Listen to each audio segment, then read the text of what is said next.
Hola a tothom, jo sóc l'Anna, això és Traduint des de Calella i avui parlarem de l'alfabet coreà. Tots amb il·lusió, és el Mas Style! Hola a tots, benvinguts una setmana més al canal, moltes gràcies per ser aquí. Avui tornem a parlar del coreà, que en vaig parlar diria que al segon vídeo del canal, us el deixo per aquí enllaçat. En aquells vídeos vaig parlar de curiositats de l'idioma, vaig pensar, mira, coses que amb aquests 2 anys i mig més o menys que porto aprenent-lo m'han cridat l'atenció, m'han semblat diferents del català, coses que us podien semblar curioses, no? Però també vaig pensar que dic, ostres, Anna, vas començar a parlar de curiositats de l'idioma i potser podries començar una mica més pel començament, no? Que és com és aquest idioma, perquè jo abans de començar a aprendre'l, a part de les 4 coses que m'havien ensenyat, no sabia com era el coreà, quin aspecte tenia, si era gaire semblant o diferent del xinès i del japonès, que jo crec que molta gent es pensa que el coreà és similar al xinès i al japonès i té coses en comú, no us diré que no, però l'alfabet, per exemple, és molt diferent i res, que m'agradaria ensenyar-vos una mica, explicar-vos una mica la història de l'alfabet coreà, perquè una cosa curiosa d'aquest alfabet és que podem saber qui el va inventar i quan el va inventar i sobretot per què el va inventar, que això és molt important. Primer de tot m'agradaria respondre una pregunta que se m'ha fet sovint i és si el coreà és difícil. I aviam, crec que no es pot contestar aquesta pregunta bé, jo us la puc contestar des de la perspectiva d'una persona que parla català, que parla anglès, que no parla cap altra llengua asiàtica, però jo crec que això ja depèn molt de cadascú, del bagatge lingüístic que tingui, si ha après algun altre idioma, i crec que si saps xinès o japonès, per exemple, tindràs molta més facilitat. És com en el nostre cas, no? Que el parlar català representa que tenim facilitat per aprendre italià, en canvi en un rus li fas aprendre italià i segurament fliparà.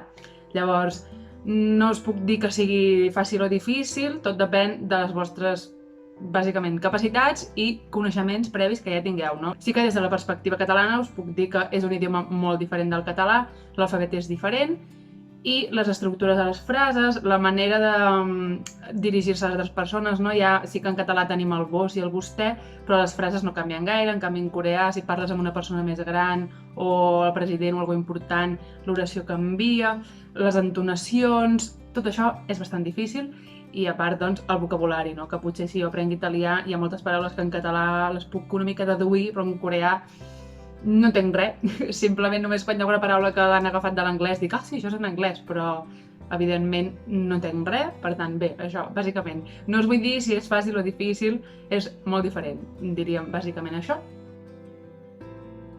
Però sí que una cosa que té el coreà, i és el que bàsicament us vinc a explicar en aquest vídeo, és que és un idioma simple, si més l'alfabet, perquè segurament si visualitzeu el xinès o el japonès, us en aniré deixant imatges per aquí, veiem sempre com molts caràcters, amb molts detalls en els caràcters, o se'ns diu que en japonès aquest alfabet, aquest altre alfabet, que tenen milers de caràcters, doncs això en coreà no és així. El coreà té només 24 caràcters, on 14 consonants i 10 vocals, que es combinen entre ells i es formen les síl·labes, però això és tot. Sí que hi ha després consonants compostes i s'allarga una mica la llista, però l'alfabet més bàsic és això, 24 caràcters, que jo de vegades dic que és com un jeroglífic, diguéssim. Hi ha una consonant que és la M, igual que en català tenim la M, una altra consonant que és la P, igual que en català tenim la P, no? És un idioma molt fonètic. I perquè veieu un exemple de com funcionen les síl·labes, les vocals, les consonants, no? La paraula alfabet, per exemple, en coreà es diu Hangul. Hangul és una paraula formada per 6 lletres. Tenim la H, la A, la N, la G, la U i la L. Però aquestes 6 lletres no s'escriuen així, perquè si no els textos ocuparien moltes i moltes pàgines, no? Que s'organitzen per síl·labes. I en aquest cas, doncs, Hangul està format, és una paraula formada per 2 síl·labes, Han i Gul, i així és com funcionen. Que tu potser veus això i et penses que això és una paraula, una estructura fixa, no? Com a xinès o a japonès, que de vegades diuen això vol dir gos, o que tenen caràcters que sempre són fixos. Això no, són lletres que s'han ajuntat en síl·labes. Això es poden combinar de moltes maneres i formar paraules diferents. No és cap estructura fixada. Sí que està fixat com es col·loquen les lletres a les síl·labes, no?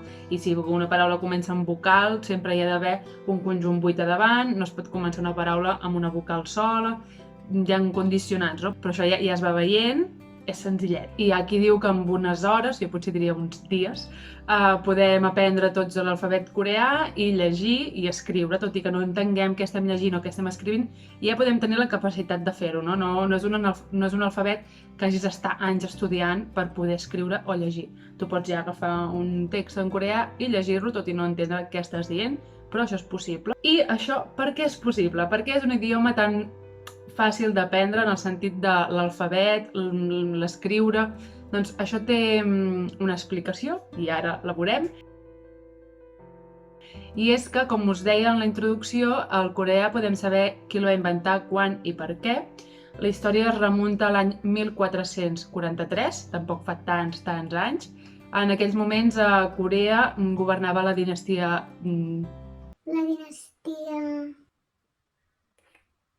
Joseon? En aquell moment a Corea governava la dinastia Joseon, en concret el rei Sejong el Gran. I què passava? Doncs que en aquella època el coreà es parlava, però no s'escrivia. Quan algú volia escriure alguna cosa, havia de fer servir els caràcters xinesos, és a dir, escrivia el coreà, les coses dites en coreà, però amb caràcters xinesos. I això era molt complicat, perquè a més el xinès i el coreà són idiomes diferents, és com voler encaixar una cosa dins d'un lloc on no li correspon, era molt complicat. Llavors què passava? Que la gent del poble podien parlar entre ells i comunicar-se, però a l'hora de llegir o escriure no entenien els textos. Llavors la taxa d'analfabetització al país era molt alta, només els monarques, la gent, els estudiosos, la gent que tenia més temps, que tenien diners i que per tant no havien de treballar o podien dedicar més hores a l'aprenentatge, podien dedicar temps a aprendre a escriure el coreà amb caràcters xinesos.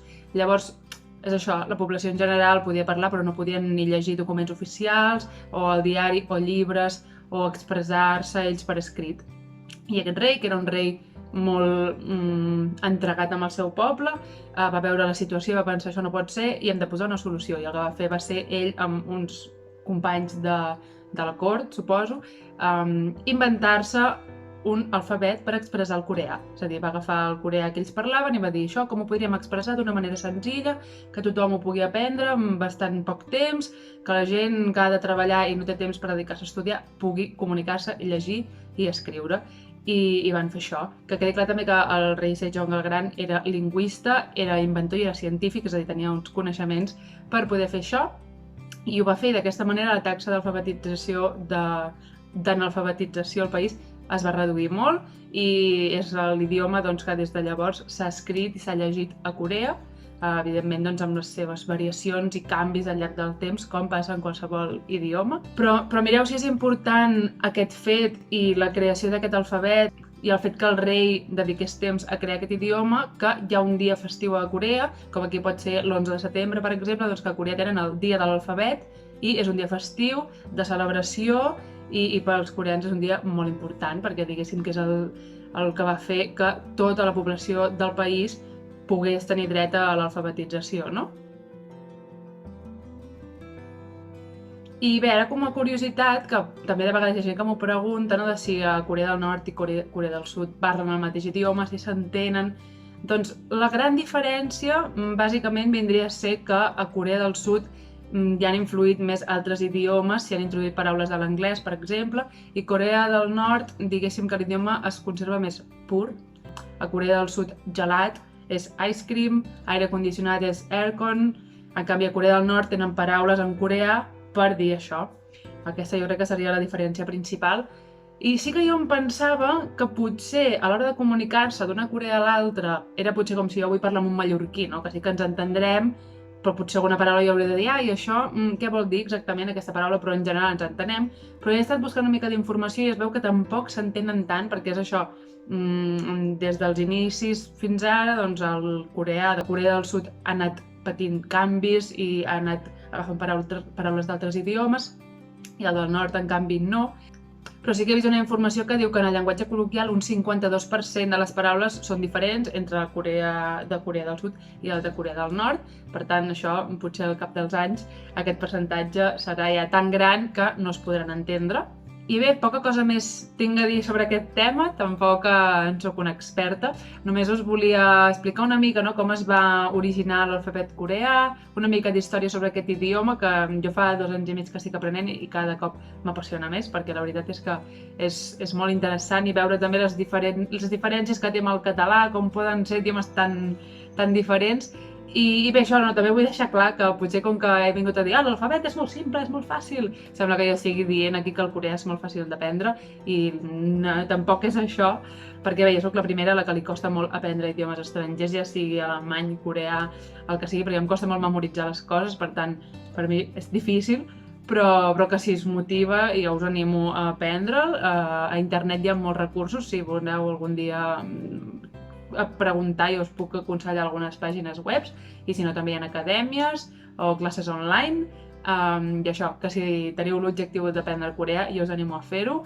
És molt gratificant quan veus que pots entendre coses i llegir i escriure, la veritat. I res, m'agradaria saber als comentaris doncs, si coneixeu aquesta història de l'alfabet coreà, si esteu aprenent algun idioma estranger, doncs també que em digueu quin i que en parlem una mica als comentaris. I ens veiem la setmana que ve amb un nou vídeo. Adeu!